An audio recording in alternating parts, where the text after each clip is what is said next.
This is the homework video for Monday, 2/13/17. In your Unit 5 homework packet, you're doing page 21, number 1. Remember, if you want credit for homework, you have to have the secret messages, which you're going to need to listen for. And I hope you're giving this a try on your own instead of just copying, because if you're just copying, you're really wasting your time. You're not going to get any smarter. Alright, the first question says that a recipe for bread calls for 1 teaspoon of yeast and for every 2 cups of flour. And it says, what's the two quantities that are in a functional relationship? It's the yeast in teaspoons and the flour in cups that are in a functional relationship. Which did you choose to be the independent variable, and what is the variable that it depends on? I chose the flour to be the independent variable, and it depends on the yeast. And the first secret message is that it could be exactly the opposite and you would still be right. If you chose for the yeast to be the independent variable, then the yeast would depend on the flour.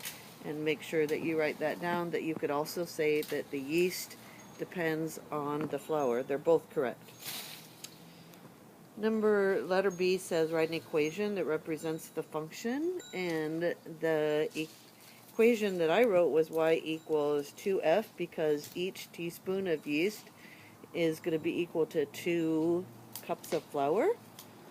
And if you thought of it the other way, as the yeast being independent and the flour being dependent, then your equation would be that the flour is equal to 1/2 yeast, because every 1/2 teaspoon of yeast equals 1 of flour, 1 cup of flour.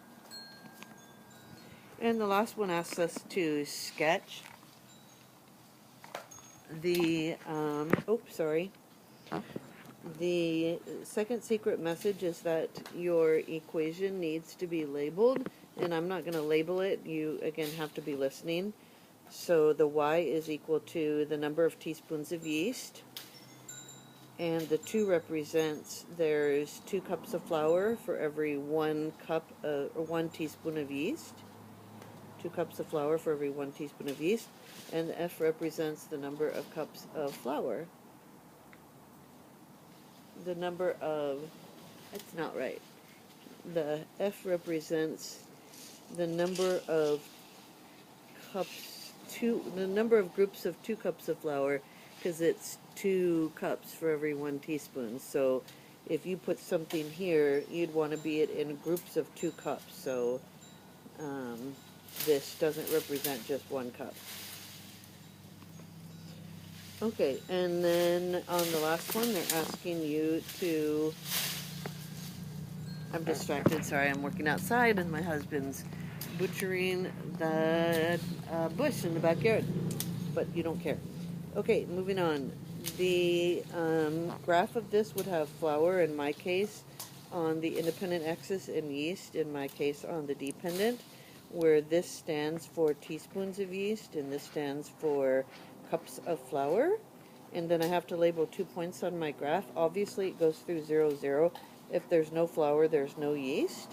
And then I labeled the point 2, 1, which means that if there's 2 cups of flour, there's 1 teaspoon of yeast. And 6, 3, which means if there's 6 cups of flour, there's 3 teaspoons of yeast. And you're done. Less than 5 minutes. Have a great night, guys.